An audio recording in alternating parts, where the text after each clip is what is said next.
სალამი მოგესალმებით, ვაგრძელებთ და უბრუნდებით ჩვენ Warren Wiersbe-ის ბიბლიურ კომენტარებს ძველ აღთქმაზე და 22-ვე ნაწილს განვიხილავთ, რომელშიც შედის უკვე 3 თავი. იმიტომ რომ როგორც გითხარით, თხრობადი როცა ხდება უკვე თავები, ბუნებრივია უფრო შეკუმშულად არის კომენტარებიც გაკეთებული. ჩვენ წავიკითხავთ 29, 30 და 31 თავს, 3 თავს ერთად, რომელზეც გააკეთებს ბატონი Warren-ი კომენტარებს. ამ ნაწილს უწოდა დისციპლინები და გადაწყვეტილებები. ესე იგი, ღმერთი როგორ ახდენს დისციპლინას ჩვენსას და მერე ჩვენი გადაწყვეტილებებიც როგორ გავლენას იქონიებენ ჩვენ ცხოვრებას. ძალიან საინტერესოდ განიხილა და აპლიკაციური მეთოდით ჩვენზეც არის მითითება აქ ძალიან ბევრი იაკობის ცხოვრებისეულ მაგალითებზე. მოდით ახლა მოვუსმინოთ ჯერ ბიბლიას და შემდეგ კომენტარებს. ადგა იაკობი და აღმოსავლეთის ზეთა ქვეყნისაგენ გაემართა. ხედავს ველზე ჭაა და იქვე ცხვრის 3 ფარა წევს, რადგან იმ ჭიდან რწყულდებოდა ცხვარი, ხოლო ჭის პირს დიდი ქვა იყო დახურული. იქროვდებოდა ყველა ფარა, გადააგორებდნენ ქვას ჭის პირიდან და წყალს ასმევდნენ ცხვარს. მერე კვლავ აბრუნებდნენ ქვას ჭის პირზე. კითხა მათ იაკობმა, სადაურები ხართ ძმებო? უპასუხეს, ხარანელები ვართ. კითხა, ლაბანს თუ იცნობთ ნახორისძეს? უპასუხეს, ვიცნობთ. კვლავ კითხა, ჯამრთელადაა? მიუგეს, ჯამრთელადაა. აჰა, რახელიც მისი ასული ცხვარს მოყვება. თქვა, ჯერ ისევ დღეა, საქონლის შეკრების დრო არ დამდგარა. ცხვარი დაარწყულეთ და წაასხით საძოვრად. უთხრეს, ვერ შეძლეთ, ვიდრე ყველა ფარა არ შეიყრება და ქვარს არ გადააგორებენ ჭისპირიდან. მაშინ დავარწყულეთ ცხვარს. ჯერ ლაპარაკი არ დაესრულებინა, რომ მოვიდა რახელი მამამისის ცხვართან ერთად, რადგან იგი მწყემსავდა მას. და როდესაც დაინახა იაკობმა რახელი, თავისი დედის ძმის ლაბანის ასული და მისი ცხვარი, მივიდა, ჭისპირიდან ქვა გადააგორა, დაარწყულა ბიძამისის ცხვარი. აკოცა იაკობმა რახელს და ხმამაღლა აქვithინდა.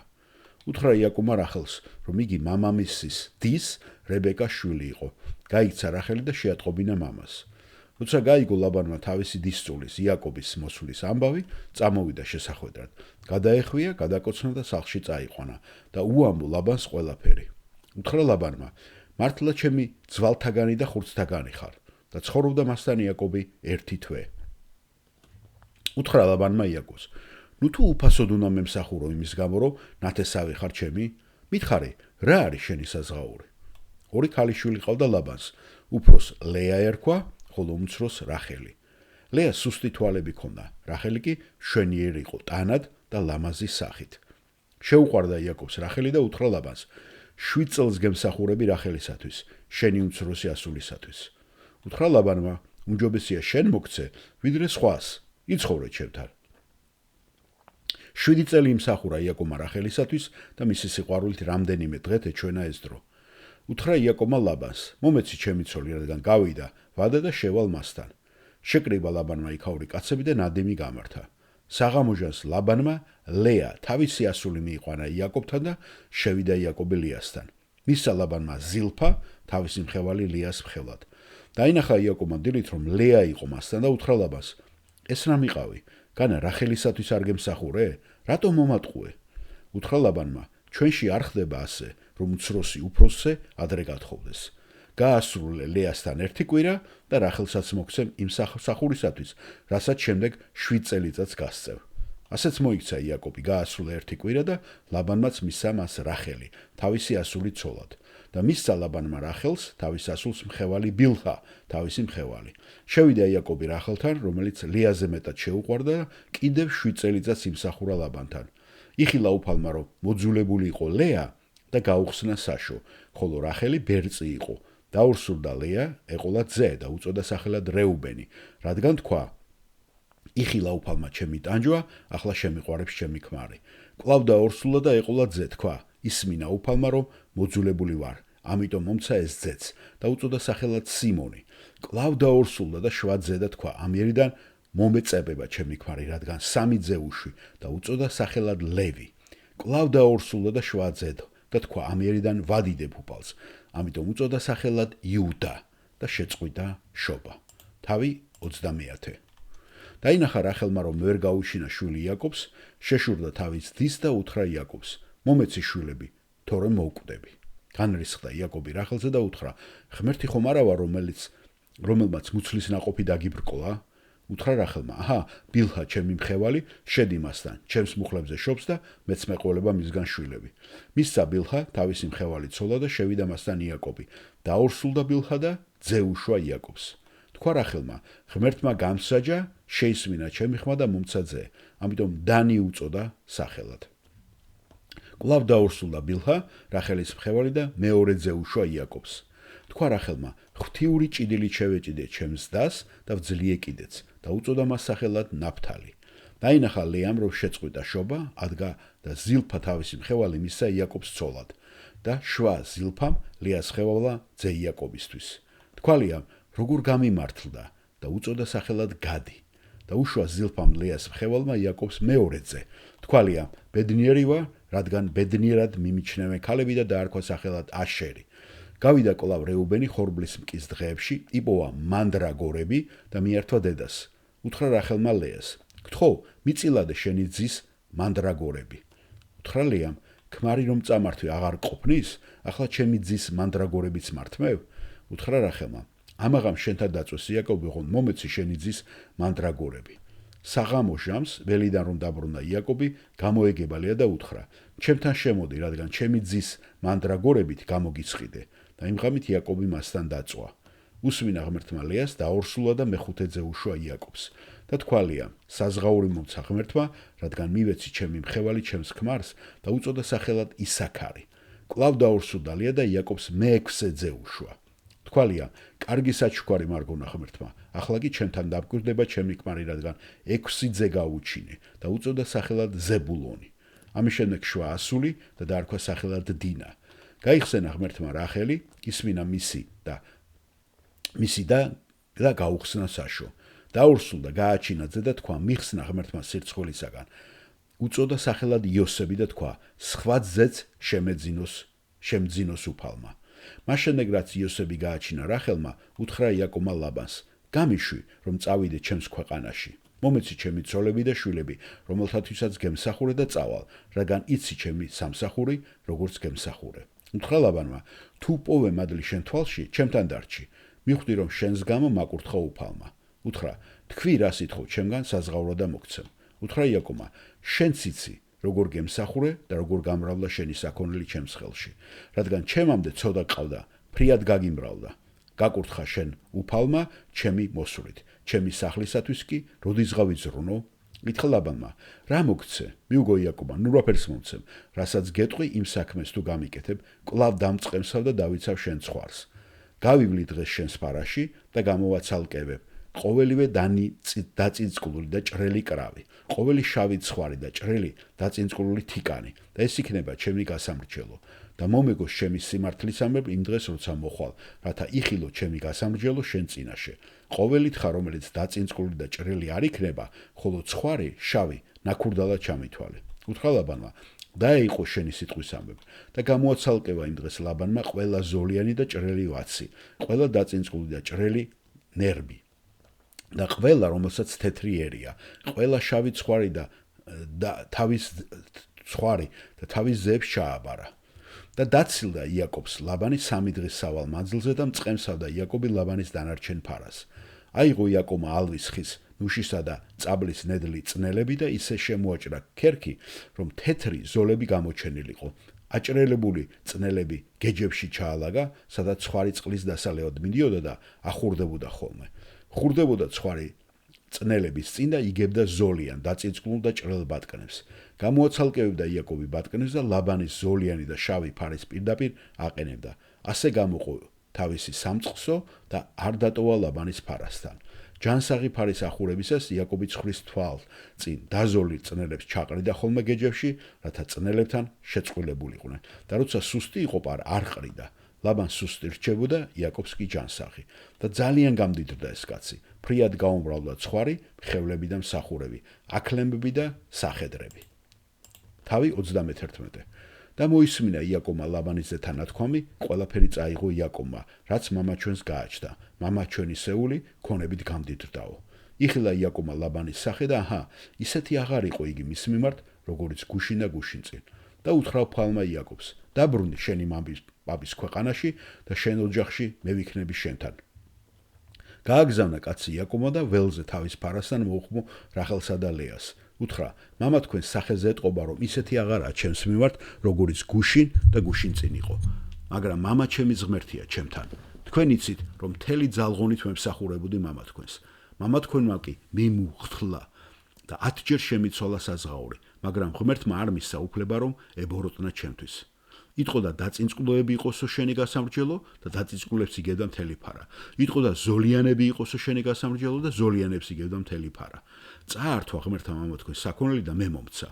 ცხვრის ახურების ჟამს სიზმარში აღვაპყარი თვალი და ვხედავ, ვაცები ფარამს რომ ნერბავენ სულ ჭრელები, დაწინწყულები და ხალიანები იყვნენ და დამიძახა ღვთის ანგელოზს და სიზმარში. იაკობ, უპასუხე, აქა ვარ. მითხრა, თვალი გაახილე და შეხედე. ყველა ვაცი ფარას რომ ახდება, ჭრელი, წინწყლებიანი და ხალებიანი, რადგან ყველაფერს ვხედავ, რასაც ლაბანი გიკეთებს. მე ვარ ბეთელის ღმერთი, სადაც ზეთის დღეს სვეტს და აღთქმა დამიდე. ახლა ადექი, გადი ამ ქვეყნიდან და დაუბრუნდი შენი შობის ქვეყანას. მიუგეს რახელმა და ლეამ და უთხრეს, ნუ თუ კიდევ გვაქვს წილი და სამკვირო მამა ჩვენის სახში, განა უცხოებად არ ვითვლებით მისთვის, რადგან გაგვყიდა და შეჭამა ჩვენი ვერცხალი. ამიტომ მთელი სიმდიდრე, რომელიც ღმერთმა წაართვა მამა ჩვენს, ჩვენი და ჩვენი შვილებისაა. ახლა ისე მოიქეცი, როგორც ღმერთმა გითხრა. ადგა იაკობი და აქლემებზე შესხა თავისი ძენი და ცოლები. წაასხა მთელი თავისი სამწყსო და წაიღო მთელი თავის ქონება, რომელიც ფადან არამში მოაგროვა, რათა ისააკთან, მამამისთან მისულიყო ქანაანის ქვეყანაში. ცხვრის გასაპარსად იყო ლაბანი წასული და მოჰპარა რახელმა მამამის საოჯახო კერპები. გააცურა იაკობმა არამელი ლაბანი, დაუმალა რა რომ გარბონდა მისგან. გაიქცა და რაც კი რამება და თან წაიყო, მდინარე გადალახა და გილყადის მთისაკენ გაემართა. მესამე დღეს გაიგო ლაბანმა იაკობის გაქცევა. წაიყვანა თანამოძმენი 7 დღის სავალზე ზდია და გილყადის მთასთან დაეწია. ღამით სიზმარში ღმერთი გამოეცხადა არამელ ლაბანს და უთხრა, ფრთხილად იყავი, ნურც კარგს ეტყვი იაკობს და ნურც ცუცს. დაეწია ლაბანი იაკობს და აჰა, მთაზე კარავი ჰქონდა გაშლილი იაკობს და ლაბანმაც გაშალა კარავი გილყადის მთაზე თავის ხალხთან ერთად. უთხრა ლაბანმა იაკობს, ეს რა გამიკეთე, გამაცურე და מחვილით ნაშოვნით ყვევებით წაასხი ჩემი ასულები. ფარულად რატომ გაიქეცი, რატომ მიმუხთლე და არ გამიმხილე. ხინით, სიმღერით, ებნითა და ქნარით გაგისტუმრებდით. ჩემი ძეებისა და ასულების გადაკოცნა არ დამაცადე, უგუნურად მოიქეცი. შემიძლია რომ გიბოროტო, მაგრამ წუხელ მამაშენის ღმერთმა მითხრა, გაფრთხილდი, იაკობს ნურც კარგს ეტყვი, ნურც ავსო. ახლა მიდიხარ, რა კი მოგნატრებია მამაშენის სახლი, მაგრამ ჩემი ღმერთები რაღად მოიპარე. მიუგო იაკობმა, მეშინო და შენი ასულები არ წაგერთმია და ვისაც უპოვი შენს ღმერთებს, ცოცხალი აღარ დარჩეს. ჩვენი ძმების თვალწინ ამოიცანი, რაც შენია და წაიღე, რაც გეკუთვნის.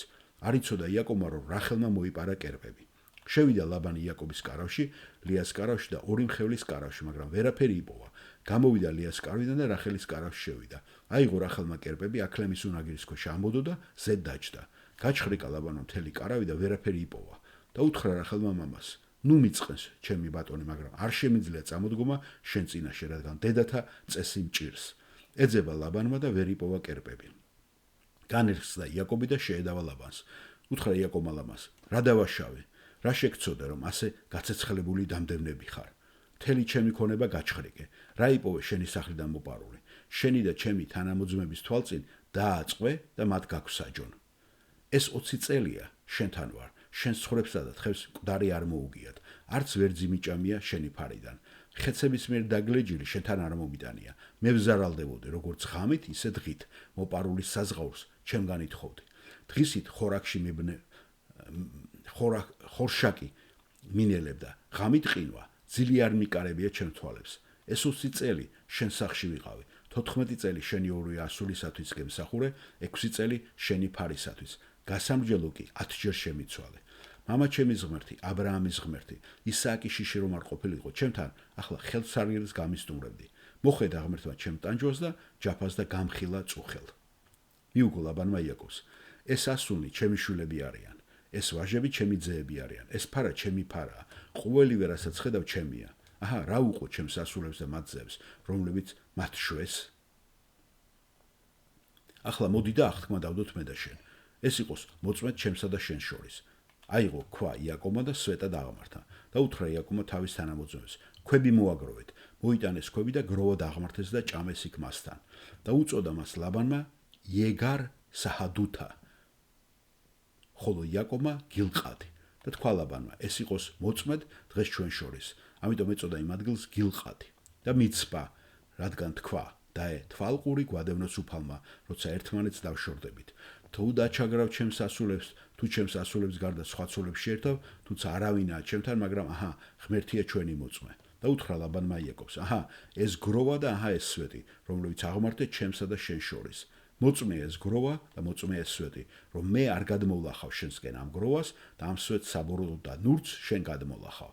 აბრაამის ღმერთმა, ნახურის ღმერთმა და მათი მამის ღმერთმა განგვსაჯოს." და დაიფიცა იაკობმა მამამისის ისააკის შიში. შესწირა იაკობმა მსხვერპლი მთაზე და მოუხმო თავის მოძმეთ პურის საჭმელად. ჭამეს და ღამე მთაზე გაათიეს. ადგა ლაბანი დილა ადრიან, აკოცა თავის შვილიშვილებს და თავის ასულებს და აკურთხა ისინი. წავიდა ლაბანი და დაბრუნდა თავის სახლში.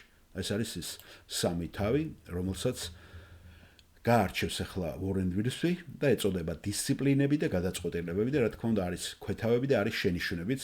შენიშვნებზეც შევჩერდები მე, რომ დაიმახსოვროთ თქვენ და მე ბოლოში მაგ შენიშვნებსაც განვარტავთ ჩვენ თუ რა არის ისინი. ამ დედამიწაზე ცხოვრება ძნელია და თუ რას გაგვიკეთებს ის მომავალში, ბევრად დამოკიდებული იმაზე, თუ რას აღმოაჩენს ის ჩვენში. იაკობ შეძლო ადვილად დაეტოვებინა ოჯახური პრობლემები, მაგრამ მას მოუწია თან წაეღო თავისი ყველაზე დიდი პრობლემა, საკუთარი თავი. მომდენო 20 წლის განმავლობაში იაკობი განიცდიდა მრავალ მტკივნეულ განსაცდელს ლაბანის სახლში, მაგრამ საბოლოოდ ის ღვთისკაცი გახდებოდა ღვთისნების შესასრულებლად. თუმცა, ნუ წაიგითხავთ ამ თავებს, როგორც უძველეს ამბავს ერთი კაცის ოჯახის შესახებ. ეს არის თანამედროვე ამბავი ყველა ჩვენგანის შესახებ, ვინც ვიღებთ მნიშვნელოვან გადაწყვეტილებებს ჩვენი ცხოვრების გზაზე. გადაწყვეტილებებს, რომლებიც მერე განსაზღვრავენ ჩვენს პიროვნულ ხასიათს და ბედს. პირველი არის ქორწინება, ქვეთავი, მეწყვილის პოვნა. იესომ ნათლად განაცხადა, რომ ყველა არ უნდა დაქორწინებულიყო. მათეს სახარების 19 თავში, პირველი და 12 თავში ის შლის ამ თემას. მაგრამ იაკობის შემთხვევაში ქორწინება არ იყო არჩევანი, ეს იყო ვალდებულება. ღვთის მიერ აბრაამისათვის მიცემული აღთქმის გასვოთ 12 თავში, 22 თავში წარმატება დამოკიდებული იყო იაკობის მიერ ცოლის პოვნაზე და მის მიერ ოჯახის შექმნაზე, რომელიც საბოლოოდ ისრაელს ხალხად აქცევდა, ერად, რომელიც აღთქმულ მხსნელს მოიყვანდა მსოფლიოსათვის. შემდეგი არის შეხვედრა, რომელიც აღწერილი იყო აქ პირველი და 13 მუხლებში. ღმერთმა ბეთელში მიცემული მადლიანი დაპირებებით გაძლიერებული იაკობი ფადან არამისაკენ გაამგზავრა გრძელ მოგზაურობაში. ჭასთან მოხდარი ეპიზოდი გვახსენებს აბრაამის სახურის გამოცდილებას, როდესაც ის ისააკისათვის ცოლს ეძებდა. გასვოთ, ისტორია, რომელიც იაკობს, რა თქმა უნდა, ბევრჯერ ჰქონდა მოსმენილი, იგივე დაახლოებით მეორდებოდა ახლა მის შემთხვევაშიც. თუმცა არ არსებობს ჩანაწერი, რომ იაკობი ლოცულობდა, ისევე როგორც მისი ბაბუის სახური, მაგრამ შესაძლოა მთელი თავისი გრძელი მოგზაურობის განმავლობაში ის ღვთის ხელმძღვანელობას ეძებდა და მას თხოვდა ამას. მე რჩებაში დაბეჭდილება, რომ როდესაც იაკობმა რახელი დაინახა, ეს იყო პირველი ნახვით სიყვარული. და თუ ეს მართლაც ასეა, ეს ხსნის იმას, თუ რატომ სცადა და რატომ ჩქარებდა წყემსების გასტუმრებას იმ ჭიდან, რომ ჩქარა დაერწყოლებინათ მათ ხრები. იმიტომ რომ მას პირველი დანახვაზე რახელი შეუყვარდა და მხოლოდ თავისთვის სურდა ის. ჭა დაფარული იყო დიდი ქვით, მძიმე ქვით, მაგრამ იაკობმა შეძლო მისი გადაგორება, რათა რახელის ფარას წყალი დაელია. როდესაც მან თავი წარუდგინა, ქალი გაიქცა და ლაბანისათვის ეს ამბავი მიიტანა მისი მამისათვის. ძველ აღმოსავლეთში ოჯახური კავშირები ძალიან ძლიერი იყო და სტუმრად მისული ნათესავი მათ შორის ისინით, ვისაც აქამდე არასოდეს ჰქონდა ნანახი ერთმანეთი, საკუთარი და ხორცისა და სისხლის გამო მათ სახლში უნდა დაესვენებინა და მას სახლში გაჩერებულიყვნენ. სრულიად აშკაროა ამ შეხვედრაში ჩვენი ღვთის ხელსა და მის განგებულებას ხედავთ ჩვენ. იაკობს შეძლო ისააკის სახურებისაგან ესესხა სიტყვები, გზაში ყოფნისას უფალმა მომიყვანაო. ურწმუნოება შეიძლება ამ მოვლენას რაღაც იღბლიანი დამთხევა უწოდონ, მაგრამ მორწმუნეები მასში ყოველთვის ღვთის მოწყალე ხელს ხედავენ. ასევე მორწმუნე ქრისტიანების ცხოვრებაშიც არანაირი შემთხვევითობა არ არსებობს, არამედ იქ მხოლოდ ღვთის მიერ ორგანიზებული შეხვედრებია. მაგრამ ამ მოვლენაში ჩვენ ასევე ვხედავთ იაკობის ხასიათში გარკვეულ დადებით ცვლილებების დასაწყისს. ერთხელ შეხედეთ მის გაბედულებას, როდესაც წყებსებს უპირისპირდება და ქვა გადააგორა და რახელს გააცნო თავი. და შეხედეთ მის გულწრფელობასაც, როდესაც თავისი ამბავი ლაბანს, რახელის მამას მოუყვა. რამდენად დიდწილად მოიცავს ოჯახის ისტორიას ყველაფერი ეს. ტექსტში არ არის გამჟღავნებული, მაგრამ იაკობს ნამდვილად უნდა აეხსნა, თუ რატომ იყო იქ და რა გეგმები ჰქონდა მას მომავლისათვის. ლაბანს, რომელიც ახსოვდა მის დას რებეკას, სიმდიდრე, რომელიც მიიღო ისააკისაგან, შესაძლოა იმედი ჰქონდა, რომ იაკობიც იგივე ისეთ გულუხობას გამოიჩენდა, როგორც აბრაამის მსახური. შემდეგი არის შეთანხმება. ლაბანის სახლში პირველივე თვის განმავლობაში იაკობი თავის წილ საქმეს აკეთებდა და ბედნიერი იყო რახელთან ყოფნის ყველა შესაძლებლობისათვის. იაკობმა ვერ გააცნობა, რომ ლაბანი იყო ძალიან დიდი ინტრიგანი, რომელიც მის ცხოვრებას მომდენი 20 წლის განმავლობაში გააკონტროლებდა. გადაწყვეტილების მიღების მომენტის აღფრთოვანებაში, რომელიც სამსახურის მიღებასა და ლამალ ხალხზე დანიშნოს გულისხმობდა, იაკობმა ვერ შეამჩნია და ვერ გაანალიზა, რომ ლაბანი მას არ დაპირებია 7 წლის შემდეგ, რომ რახელს მიათხოვებდა, არამედ მან უბრალოდ უთხრა, დათანხმდა, რომ რახელს სოლად გაატანდა, მაგრამ ვადებზე მას არაფერი არ უხსენებია. ერთხელ ხედავთ იაკობის ხასიათის დას, რადგან ის 7 რთული წლის განმავლობაში მოთმინებით ემსახურებოდა ლაბანს. მწყემსობა ადვილი პროფესია არ არის და 7 წელი ძალიან დიდი დროა, მაგრამ იაკობის სიყვარულმა რახელის მიმართ ეს ტვირთი შეამცირა და დრო ძალიან სწრაფად გავიდა. კარგად არის ნათქვამი, რომ ბედნიერება იმაში მდგომარეობს, რომ ყავდეს ვინმე ისეთი გვერდზე, ვისაც უყვარხარ, რაღაცას აკეთებ და რაღაცას ელოდები და ამ შემთხვევაში იაკობს სამივე ჰქონდა. შემდეგი არის მოტყუება. ტყუილი, ციცოური. კაცი, რომელმაც მამამისი მოატყუა, გასult იაკობმა ისააკი როგორ მოატყუა, ეხლა უკვე მისი სიმამრი ატყუებს მას. და კაცმა, რომელმაც თავი პირშო წარმოაჩინა, გასult, ახლა ლაბანიც პირშო ქალიშვილს ცოლად იღებს. ეს არის პირველი შენიშვნა, აქ რომ შემდეგ იმაში იქნება მითითებული. ეს ცხოვრების გარდაუვალი კანონია, რომ საბოლოოდ, რასაც ჩვენ თესავთ, იმას მოვინგით, ხოლო ღმერთი კი შეურაცხყოფილი არ იქნება. გალატელთა წერილი 6:7-8. ღმერთი თავისი მადლით პატიოს ცოდვებს, როდესაც ჩვენ ვაღიარებთ მათ. პირველი იოანეს წერილი გახსოვთ 1:9, მაგრამ ღმერთი თავისი მართლობით გვაძლევს საშუალებას, რომ დავიტანჯოთ ამ ცოდვების მტკივნეული შედეგების გამო. ეს იმედგაცრუება იაკობისათვის მხოლოდ ტანჯვების მოსავლის აღების დასაწყისი იყო. იმ დროს აღმოსავლეთში ქალები საკმაოდ განმარტოვებული იყვნენ და ამ კულტურაში არ არსებობდა ისეთი რამ, როგორიცაა პაემნები. მაგრამ რა თქმა უნდა, იაკობმა საკმაოდ კარგად გაიცნო რახელი და ლეა ამ 7 წლის განმავლობაში. მაშინ ისმის კითხვა, ასე ადვილად როგორ მოტყუდა?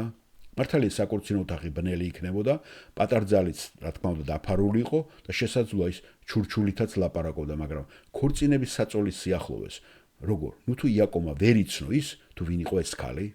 ხომ არ იყო იაკობი ნასვამი ან კიდევ ზედმეტად გახარებული სიხარულისაგან და ზეიმისაგან? შესაძლოა. ან იქნებ ის თავისი ნებიანი სიყვარულით იყო გატაცებული, როგორც იგავები წინში სოლომონი გადმოგცოს 5:19-ში. იყო თუ არა ლია ამ ხრიგში ნებით ჩართული, თუ მისმა უპრინციპო მამამ აიძულა ის, რომ დამორჩილებოდა მამას. და სად იყო რახელი ამ დრამის დროს? რას აკეთებდა რახელი? შეგვიძლია წარმოვიდეთ რამდენიმე შესაძლო სცენარი, მაგრამ არც ეთში არ შეგვიძლია დარწმუნებული ვიყოთ. ლიას რომ დომოდა, მას შეეძლო ადვილად გაემხილებინა ეს შეთქმულება, მაგრამ ეს ლაბანს შეარცხვენა სტუმრების წინაშე და სავარაუდოდ იაკობს სახლიდან გაძევებას გამოიწვევდა. მისი საყვარელი საცოლის რახელის გარეშე. შემდეგ მთელი ცხოვრება ლეას მოუწოდა ცხოვრება იმედგაცრუებულ დასთან და გაბრაზებულ მამასთან, რომელიც რაღაც ხერხს მოიფიქრებდა, რათა შური ეძია მერე უფროს ქალიშვილზე. ასე რომ ამ გეგმის გამხელა ლეასთვის არ ღირდა. მე ფიქრობ, რომ ლეა ნებაყოფლობით თანამონაწილე იყო, ბედნიერი, რომ იაკობის მსგავსი შრომის მოყვარე ქმარი ეყოლებოდა, რომელიც ისააკის სიმდიდრეს დაიმკვიდრებდა და აბრაამის აღთმის კურთხევებით დატკბებოდა. რა თქმა უნდა, მან იცოდა, რომ რახელიც გარიგების ნაწილი იქნებოდა, მაგრამ მზად იყო ამ რისკზე წასულიყო, რაც შეიძლება ამას მოყოლოდა. შესაძლოა ლია დის სამოსიდან რაღაცას აიღებდა, რომ მას დამსგავსებოდა და მისი მანერებისთვისაც კი მიებაცა. თუ ეს ასეა, ჩვენ გვახსოვს იაკობი როგორ მოექცა მამამის, როდესაც თავი ესავად გაასახა. გახსოვთ ხომ, როდესაც კურთხევა აიღო მალულად და მოტყუებით. მაგრამ წარმოიდგინეთ, როგორ იღვიძებს საქმრო სადღესასწაულო კვირველის პირველ დილით და აღმოაჩენს, რომ არასწორ ქალზე იყო დაქორწინებული. სემიტურ ხალხებში ქორწინებიდან 7 დღის განმავლობაში პატარცელსა და საქმროს მეფესავი და დედოფალივით ეპყრობოდნენ, მაგრამ იაკობი ალბათ უფრო სამეფო კარის მასხარასავით გრძნობდა თავს, თუ როგორ გააცურა მისმა სიმამრა ის. ლაბანმა ის გააბრიყვა, მაგრამ იაკობს არაფერიც გაკეთება არ შეძლო, რადგან ოჯახში მამა უზენაეს ადგილზე იყო და მთელი კონტროლი მას ჰქონდა. მისმა არაკეთილსინდისერმა სიმამრა 2 ქალიშვილი პოტენციურად დიდარ კაცზე გაათხოვა და მშრომელი სიცისაგან კიდევ 7 წლის სამსახურის ბონუსი მიიღო. იაკობმა გააპროტესტა ლაბანის ასეთი ცვიერი დამოკიდებულებისადმი, მაგრამ მაინც მორჩილად მიიღო თავისი წილი და კიდევ 7 წელი დაუბრუნდა სამსახურს. ნელ-ნელა იაკობი სწავლობდა ღვთისმოსიყვარული ხელისადმი მორჩილებას და იზრდებოდა რწმენასა და ხასიათში. ლიას ქორწინების კვირის ბოლოს იაკობმა ცოლად შეერთო რახელი, ქალი, რომელიც უყვარდა და კიდევ ერთი კვირა იყო მეფესავით საცხოვრებლად. მაგრამ ამის შემდეგ მას 13 წელი მოუწია გაჭირვებისა და კონფლიქტების გადატანა, არა მხოლოდ სიმამრის, არამედ საკუთარი ცოლებისა და მათი მოახლეების გამო. ლაბანი ალბათ თავს კარგად გრძნობდა და ულოცავდა თავის წარმატებული გეგმისა გამო, მაგრამ ვერ ხვდებოდა, რომ უფალი მართავდა, აკონტროლებდა მთელ ამ მოვლენებს და სიტუაციას. არ არსებობს სიბრძნე, გონიერება და გეგმა, რომელიც შეიძლება წარმატებით დასრულდეს უფლის წინააღმდეგ. გახსოვთ იგავების 21 თავის 30 მუხლი. როგორც იაკობის ვაჟი იოსები მრავალი წლის შემდეგ იტყვის: თქვენ ბოროტება განიზრახეთ ჩემ წინააღმდეგ, მაგრამ ღმერთმა სიკეთისათვის განიძრახაო. დაბადების 50 თავი ესე მთავრდება მე-20 მუხლში. დღეს კი ჩვენ ქრისტიანები ასეთ დროს, ასეთ მომენტში ყოველთვის ვიხსენებთ რომაელთა წერილში პავლეს მიერ ნათქვამ სიტყვებს. ეს არის რომაელთა წერილის 8:28. ჩვენ კი ვიცით, რომ ღვთისმოყვარულებს, მისი განზრახვით მოწოდებულებს, ყოველივე სიკეთოთ ეწევა. შემდეგი არის მშობლობა და ოჯახის შექმნა. სოლომონის სიმღერა ანუ ქებადაქება გვახსენებს, რომ ებრაელი ხალხი არასდროს იკლებდა ქორწინების პირად სიხალოს, მაგრამ ასევე ხაზს უსვევდა შვილების გაჩენის პასუხისმგებლობას და ღვთისმოშიში ოჯახის შექმნას.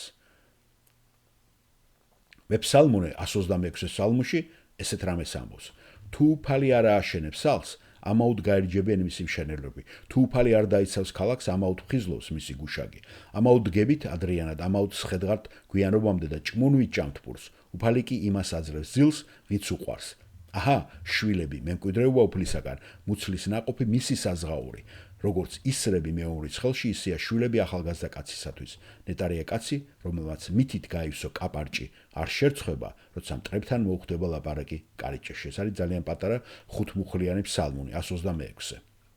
ებრაელები მშობლობას ღვთის წინაშე მართლობად მიიჩნევდა და ეს განსაკუთრებით მართებული იყო იაკობის შემთხვევაში, რომლის შთამომავლებიც გამრავლდებოდნენ, როგორც ცის ვარსკვლავი და როგორც ქვიშა ზღვის ნაპირზე. გახსოვთ დაბადების 22 თავი.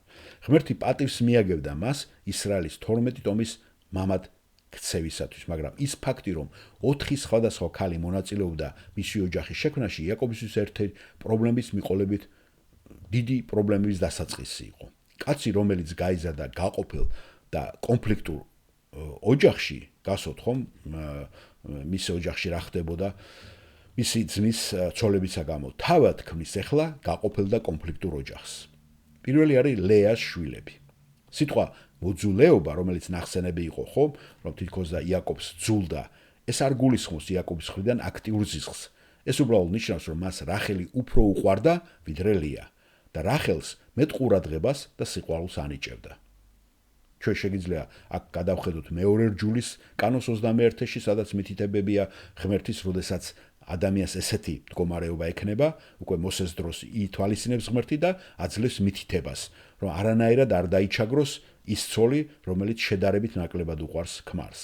ასევე ჩვენი უფლის სიტყვებშიც იქ არის იესო ქრისტეც იხსენებს მე-6 თავის 24 თავში და ლუკას სახარებაშიც მე-4 თავში, როდესაც ლაპარაკია, რომ ჩვენ ოჯახის წევრები არანაირად არ უნდა გვიყვარდეს უფალზე მეტად. და იქაც ეს სიტყვა არის ნახსენები მოძულება, მაგრამ ეს პირდაპირ გაგებით არ არის მისაღები. ის ფაქტი, რომ ლეამ იაკობს 6 ვაჟი და 1 ქალიშვილი გაუჩინა, მიუთითებს იმას, რომ მან შეასრულა ცოლქმრული მოვალეობები მის მიმართ, მაგრამ ლეამ იცოდა, რომ იაკობის გული მაინც მის დას რახელს ეკუთვნოდა. უფალმაც იცოდა ეს და ამიტომ აკურთხა ლეა უფრო მეტად შვილების შესახვით.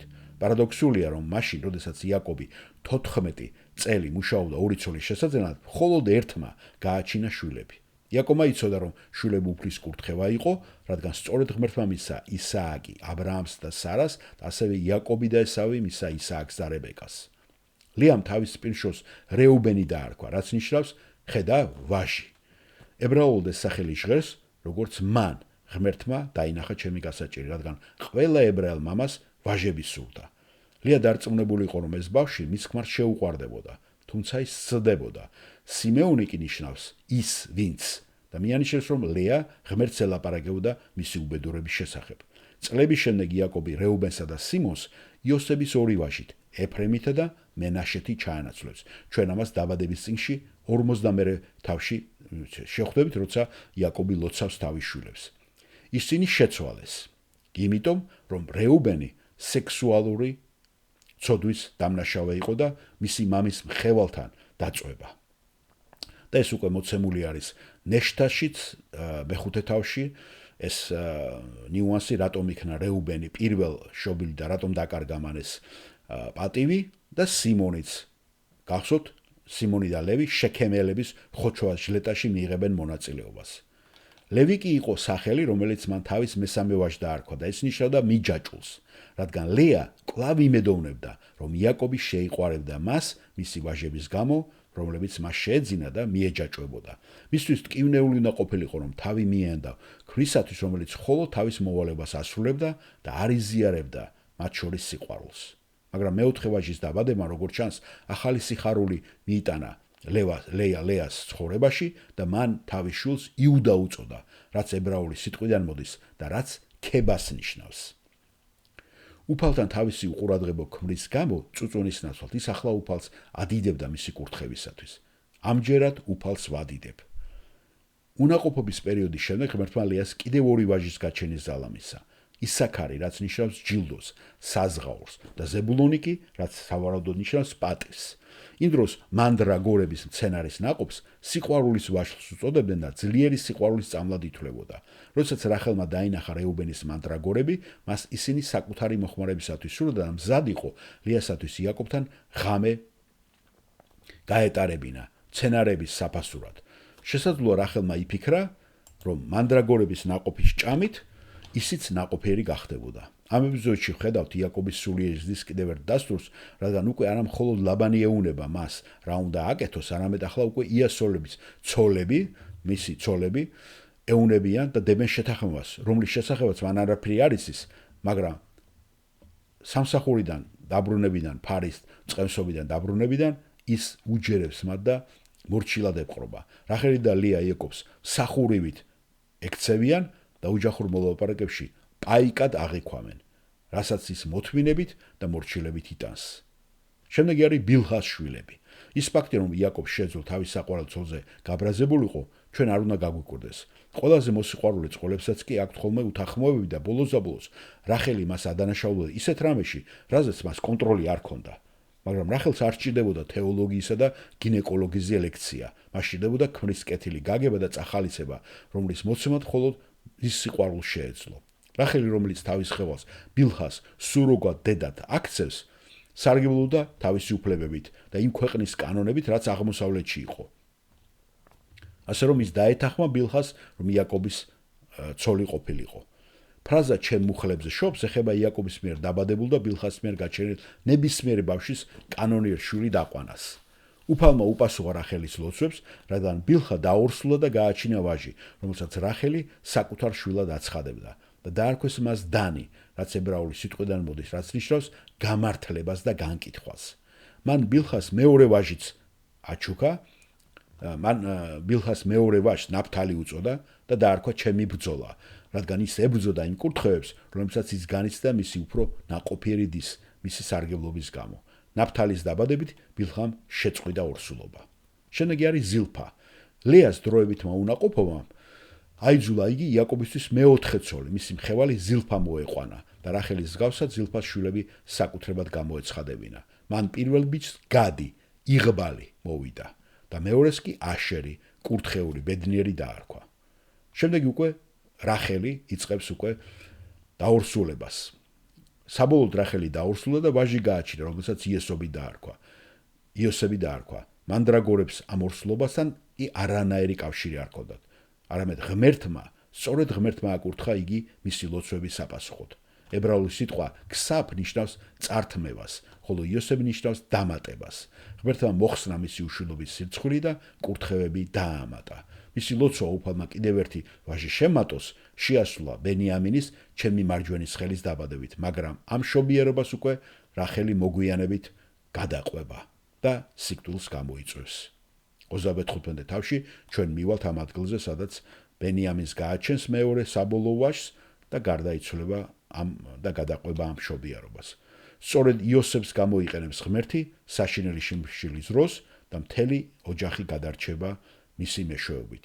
შემდეგი არის მოწოდება და საარსებო წყაროს შექმნა.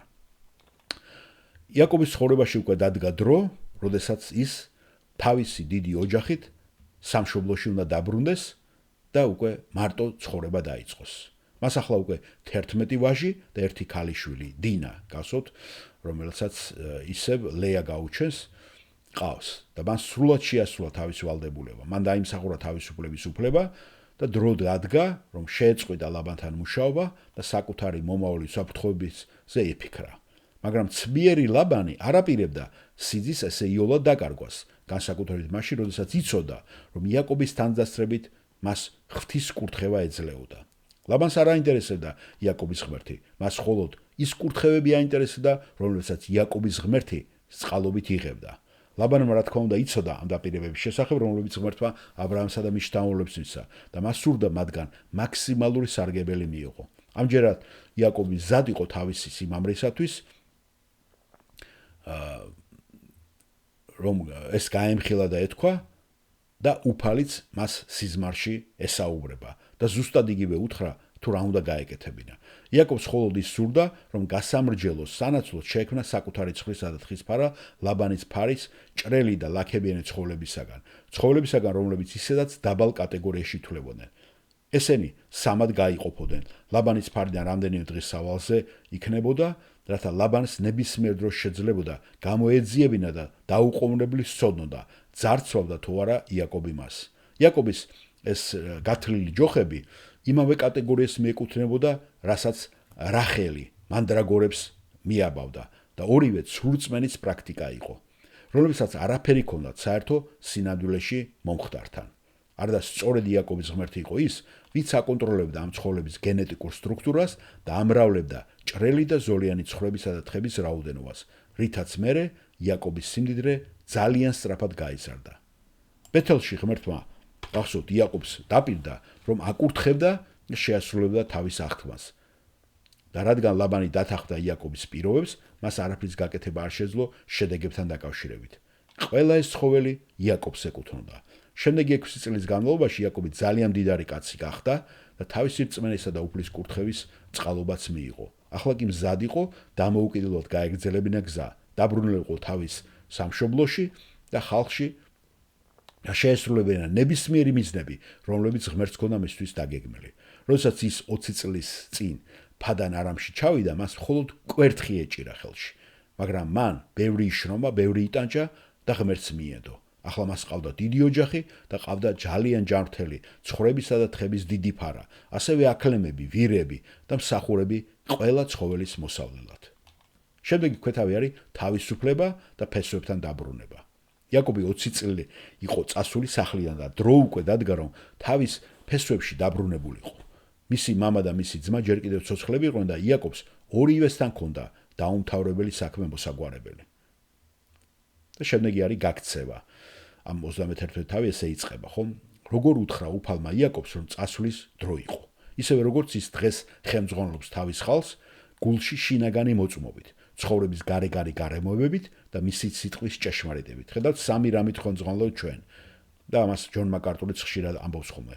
გულში შინაგანი დამოწმება, ცხოვრების გარეგანი გარემოებები რომ დაგვილაგდება და რა თქმა უნდა მისი სიტყვის ჭეშმარიტება. აი ამ სამს რო დავაბალანსებთ, ხო, ჩვენ შეგვიძლია რომ მე უკვე გადავდგათ ნაბიჯი, ესათვის ნაბიჯი, როცა რაღაცა გადაწყვეტილებები უნდა მივიღოთ. 6 წელით ადრე ღმერთმა იაკობის გულში ჩადო სურვილი, რომ დაბრუნებულიყო საკუთარ ქვეყანაში და სურვილი არასდროს ეს არ გამქრალა მის გულში. ხოლო იმისა რომ ადამიანის გულში არსებული ყველა სურვილი არ არის აუცილებლად ღვთის მიერ ჩანერგილი, ამას იერემიას მეჩვენეთ თავის მე-19-ში კითხულობთ.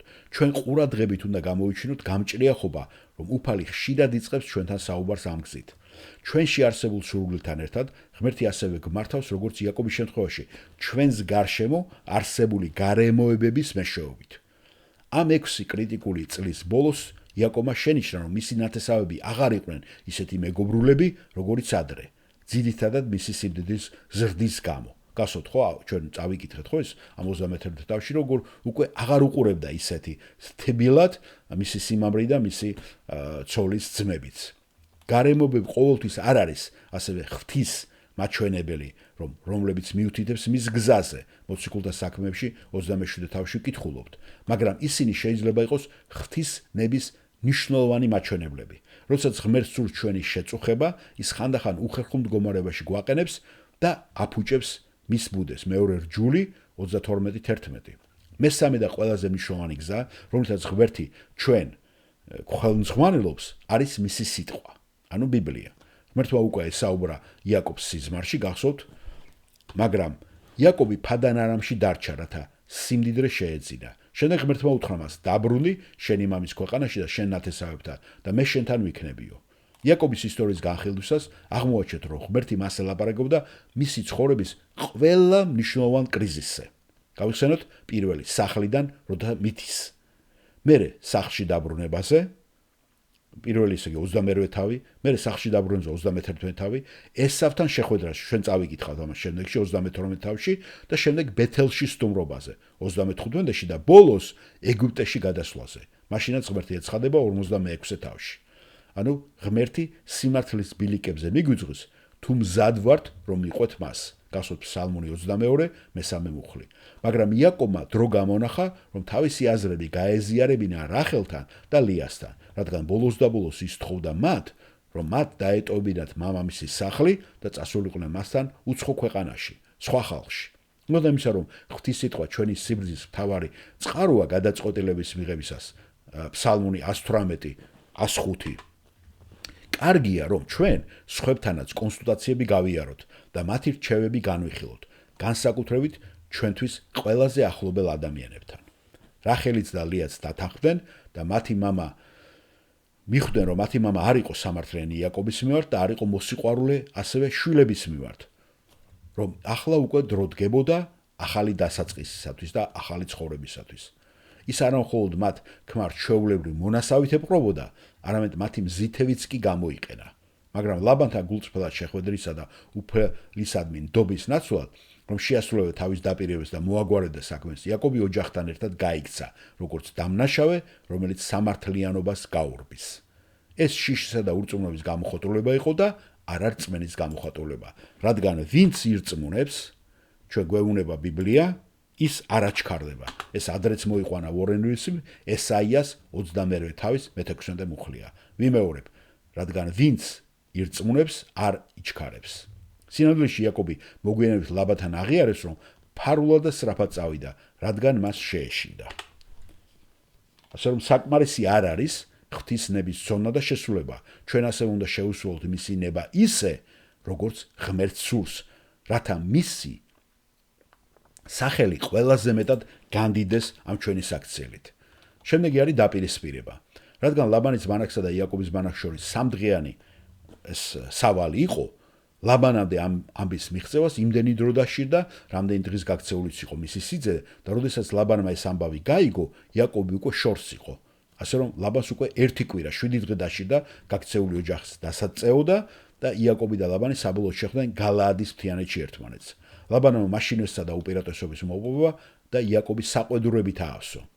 თუ როგორ გაიქცა ის ფადან არამიდან. წარმოიდგინეთ, როგორ ეკითხება და ეს ეშმაკი, ინტრიგანი ადამიანი და როგორ თხოვს პასუხს, რატომ გაიქეცი ფარულა და მომატყუეო. და მართლაც მოგატყუე, იფიქრებდა ალბათ ამას იაკობი. ლაბანმა ხომ 20 წელი გაატარა იაკობის მოტყუებაში. მაგრამ მთელი თავისი ტრაბახის მიუხედავად ლაბანში უმწეობა შეიმჩნეოდა, რომ იაკობისათვის რაიმე ზიანი მიეყენებენ, რადგან უფალმა გააფრთხილა ის წინა ღამით, რომ თხილად ყოფილიყო. არც ცუდი და არც კარგი არ ეთქვა. ღმერთმა აღუთქვა, რომ დაიცავდა იაკობს და შეასრულებდა თავის დაპირებას, მაგრამ ყველაზე მეტად ლაბანი გააბრაზა იმ ფაქტმა, რომ ვიღაცამ მისი სახლების კერპები მოიპარა და ის დარწმუნებულიყო, რომ დამნაშავე იაკობის ოჯახში იმალებოდა. არ და ეს მართალი იყო, ჩვენ ხო წავიკითხეთ, ეს რახელი იყო, ვინც ჩაიდინა, მაგრამ იაკობმა ეს არ იცოდა. ის ფაქტი, რომ ლაბანი შეწუხებული იყო, აჩვენებს, რომ მისი რწმენა განაცოცხალ ღმერთში იყო, არამედ კერპებში, რომელსაც თვითონ ემსახურებოდა. ყოველთვიური მენსტრუაციის გამო უწმინდურად მოქცევით რახელი გადაურჩა გამოვლენას და მამასთან შემდგომ პრობლემებს. იაკობი გაბრაზდა და სამართლიანადაც. მან თავისი გრძნობები გაანთავისუფლა და ამოხეთქა მისი გულიდან, რომელიც იქ იყო დამარხული 20 წლის განმავლობაში. იაკობი ღიდად საუბრობდა ლაბანის ფარულ ქმედებებზე და იმაზე, თუ როგორ მოატყუა იაკობი. დაავალდებულა ყველაზე რთული სამუშაოთი და არაერთხელ შეუცვალა მისი საფასური, ხელფასი. ღმერთმა აკურთხა ლაბანი იაკობის გამო, მაგრამ ლაბანმა არასოდეს მადლობა არ გადაუხვა და არც უფალს და არც იაკობს და არც იმისათვის უხდიდა იაკობს მადლობას, რომ ის საკუთარი ხარჯებით უნაზღაურებდა ხოლმე დაკარგულ და მხეცებით შეჭმულ ცხოველებს. მოპარულ და მხეცებით შეჭმულ ცხოველებს. მაგრამ იაკობის სიტყვებში ყველაზე მნიშვნელოვანი ის იყო, რომ როგორ მიაგო მან პატივი მის უფალს. ნახეთ, წავიკითხოთ ამ მუხლს. მამაჩემის ღმერთი, აბრაამის ღმერთი და ისააკის შიში, რომ არ ყოფილიყო ჩემთან, ახლა ხელცარიელს გამისტუმრებდი. მოხედა ღმერთმა ჩემს ტანჯვას, ჯაფას და გამხილა წუხელ. რა გაბედული დამუწმებაა რა იმ კაცისაგან, რომელიც მიდრეკილი იყო სხვებისათვის თავის დახრას და იმის კეთებას, რაცაც ხალხი გვერდზე მას ეუნებოდა. შემდეგი არის ზავი, გადმოცემული. სიზმარში ღვთის გაფრთხილმა და იაკობის ძლიერმა შეპასუხებამ ლაბანს მიახვედრა ის, რომ ის უკვე დამარცხებული იყო, მაგრამ მოხუცმა მატყუარამ მაინც გამოავლინა კიდე გამბედაობა და შეეცადა, რომ ეთქვა და წარმოეჩინა თავი, რომ თითქოს და ის მშვიდობის ყოფილი იყო. ორი ოჯახმა შეაგროვა ქვები და ერთად ერთად დაახვავეს ქვები, როგორც მათ მიერ მიღწეული შეთანხმების სიმბოლო. ერთად ჭამა აღმოსავლურ ჩვეულება სავალდებო შეთანხმების შექმნისას, ქვების გროვა უნდა ყოფილიყო მათ მიერ დადებული შეთანხმების მოწმობა, მაგრამ ის ასე უნდა ყოფილიყო საგუშაგო კოშკი, ანუ მიცვა, ან სასაზღვრო ნიშანი, რომელიც გადაკვეთაც არც იაკობს და არც აბალს არ შეეძლოთ. სინოდოში მათი შეთანხმება არ იყო მშვიდობის გამოცხადება, არამედ ეს იყო მხოლოდ ზავი, რომლის დარღვევაც შეიძლებოდა თუ რომელიმე მხარე დაარღვევდა მის პირობებს. სამწუხაროა, რომ ეგრეთ წოდებულ მიცვას კურთხევა დღემდე ხვდება ხოლმე მრავალ ქრისტიანულ ჰიმნის წიგნებში, რადგან ლაბანის მიერ იაკობისათვის ნათქვამი საერთოდ არ იყო კურთხევა. პერიფრაზით მან თქვა, ჩვენ ერთმანეთს შორდებით, მაგრამ ღმერთი ორივეს გვიყურებს. თუ ჩემს ქალიშვილებს ცუდად მოიქცევი, მე ვერ გავიგებ, მაგრამ ღმერთი გაიგებსო. ამიტომ ფრთხილად იყავითო. ლაბანი აბრაამისა და ისააკის ღმერთს არ აღიქვავდა, როგორც მოწყალე უფალს, რომელმაც ისინი შეკრიბა. არამედ ის განიხილავდა მას, როგორც მხოლოდ ზეციურ მსაჯულს, რომელიც დაიცავდა მათ ორივეს ერთმანეთისათვის ზიანის მიყენებისაგან. ფიცის მიუხედავად იაკობი და ლაბანი ერთმანეთს არ ენდობოდნენ, ამიტომ მათ უნდა მინდობოდნენ უფალს, რათა ისინი ერთმანეთისთვის ზიანის მიყენებისაგან დაეცვა. მიცვა ეჭვისა და შიშის ძეგლი იყო და არა სიყვარულისა და ნდობის. იაკობმა დღე დაასრულა უფლისათვის მსხვერპლის შეწირვით და ნათესავების ხელშეწირვაში მონაწილეობის მისაღებად. მას სურდა, რომ მისი მამების ღმერთისათვის პატივი მიეგოთ ამ წარმართი ოჯახის წევრებსაც. რომლებმაც მას ამდენი მწუხარება და ტკივილი მიაყენეს. მეორე დილით ლაბანი დაემშვიდობა და სახლში დაბრუნდა. ამით იაკობის ცხოვრებაში გრძელი და დიდი რთული თავი დასრულდა. თავი, რომელშიც ღმერთი თავიდან ბოლომდე მასთან იყო და არ მიუტოვებია. გახსოვთ მუხლები 5, 24, 29, 42. მაგრამ მალე გაიხსენება ახალი თავი, რომელშიც მისივე ძმა, ესავი უკვე მნიშვნელოვან როლს შეასრულებს. ასე რომ ცხოვრება ადვილი არ არის, მაგრამ თუ ღვთის მითითებებს და ემორჩილებით და მას მიცემთ უფლებას, რომ ჩვენ გადაწყვეტილებებში წაგვიძღვეს, შეგვიძლია ტრიუმფალურად გაუძლოთ სირთულეებს და განვავითაროთ ისეთი პრინციპული ხასიათი, რომელიც ღმერთს განადიდებს და მოეწონება. ჩვენ შეგვიძლია გავიმარჯვოთ ისეთი დაპირებების მოთხოვნით, როგორიცაა პირველ წერილში, პეტრეს პირველ წერილში, მეხუთე თავში, მე-10 მოხში მოცემული. ხოლო ყოველგვარი მადლის ღმერთმა, რომელმაც მოგვიწოდა თავისი მარადიული დიდებისაკენ, ქრისტე იესოს მეშვეობით, თქვენი მცირე ხსნის ტანჯვის შემდეგ სრულყოს გამტკიცოთ, გაგაძლიეროთ და გაგამხნევოთ.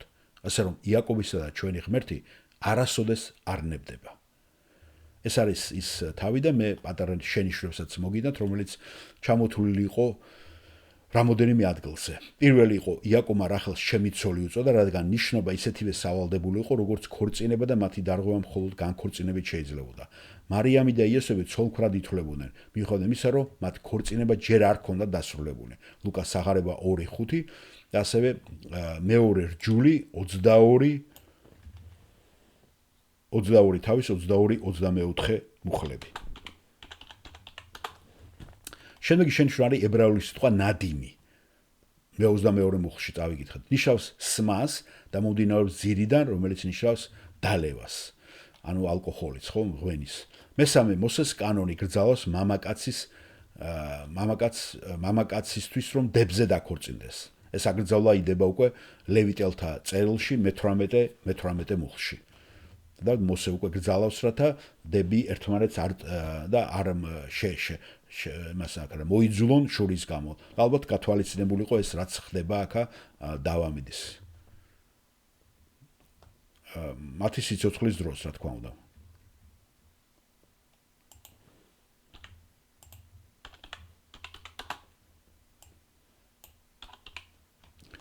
შემდეგი მეოთხე არის ლეას პატივი მიაგეს, რომ ყოფილიყო ლევის სამღვდელო ტომის დამაარსებლის და იუდას სამეფო ტომის, ჩვენი ხსნელის იესო ქრისტეს ტომის დამაარსებელი დედა.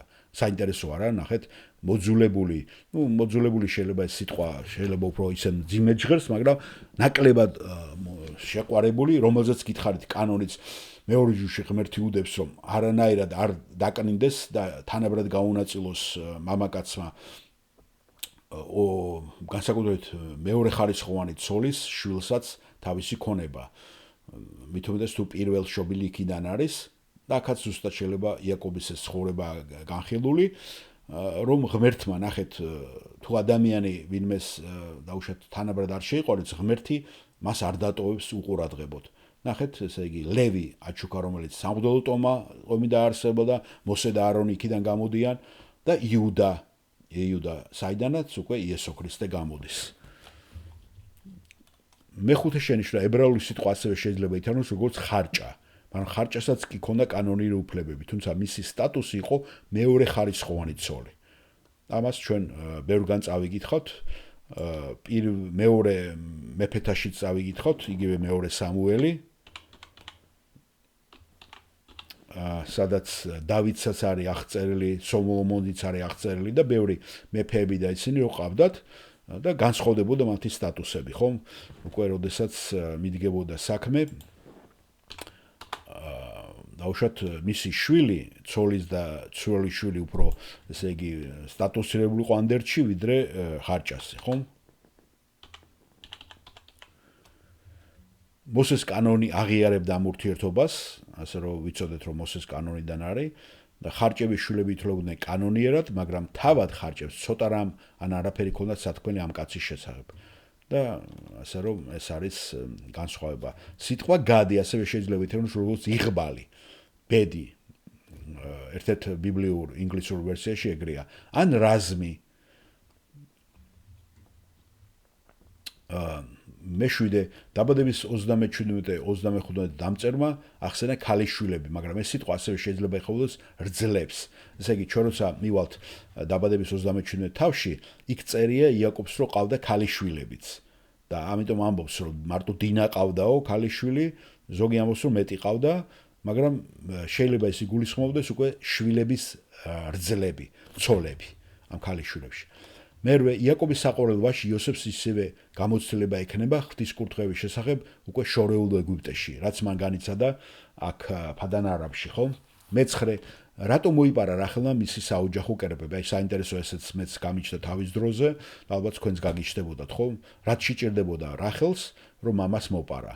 არქეოლოგიური მტკიცებული მითითებს, რომ ადამიანს, რომელიც ასეთ ღმერთებს ფლობდა, გარანტირებული ჰქონდა ოჯახის მემკვიდრეობა, მაგრამ რახელი ტოვებდა სახლს და მემკვიდრეობა მას არ ექნებოდა. რახელი ღრმად იყო განაწყენებული მამის მიერ მისი მოპყრობის გამო და ის იყო შურისძიების გზა და საუბრობდნენ მისი რწმენა იეჰოვას მიმართ არც ისე ძლიერი იყო. შესაძლებელია რომ ლაბანმა ეს კერპები მკითხაობისათვის გამოიყენა, იცით ამ იმეებს ხომ მკითხაობისთვის იყენებდნენ.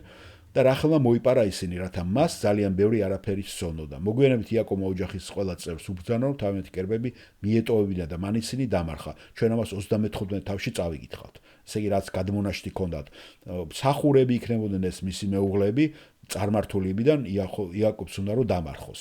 დაახლოებით ეს ისეთი რაღაცები თუ გინახეთ ფილმი გლადიატორი, პატარა ქანდაკებები, პატარა თოჯინებივით რო აქვთ მისი იყო ალბათ რკინის და იმისი ხო გაკეთებული და დასვავდნენ და დაუნთებდნენ რაღაცას, როცა სამშობლო და იმიდან შორს იყვნენ და იმითი ლოცულობდნენ და იმითი ღმერთს მიაგებდნენ პატივს. გასოთ გლადიატორში ეს თავარ გმირს შენახულები და მე შავკანიანი ისა ამას მარხავს და ეგეც რაღაც ქრისტიანული პარალელია, ხო?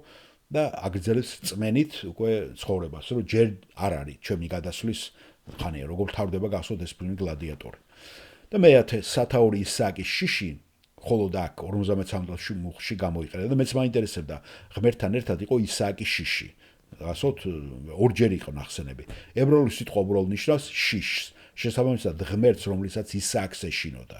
ხედავთ, ესე იგი, ღმერთის რომლითაც ისააკს ეშინოდა. ეს იმაზე მიუთითებს, რომ სხვებსაც უნდა ეშინოდეთ მისი. ესე იგი, ისააკის შიშო პატივია. ესე იგი, შვილი ხედავდა იაკობი თუ როგორ ეშინოდა ისააკს, მოშიშეობა ღმერთისადმი. ამას ახსენებს ორჯერ არის ნახსენები სხვათა შორის. არა მარტო 53 მუხში, მე თარგმნის დროსაც შემხვდა და ჩავიხედე კიდევაც მაგაზე. ესე იგი, შიში განა ისააკის შიში დამძდებდაო, ესე იგი, ის ახსოვდა მამას როგორ ეშინოდა, როგორ ღვთისმოშიში იყო ისააკი ცოცხალი ღმერთის მიმართ. აი ეს იყო ჩვენი კომენტარები, მადლობა მოსმენისათვის.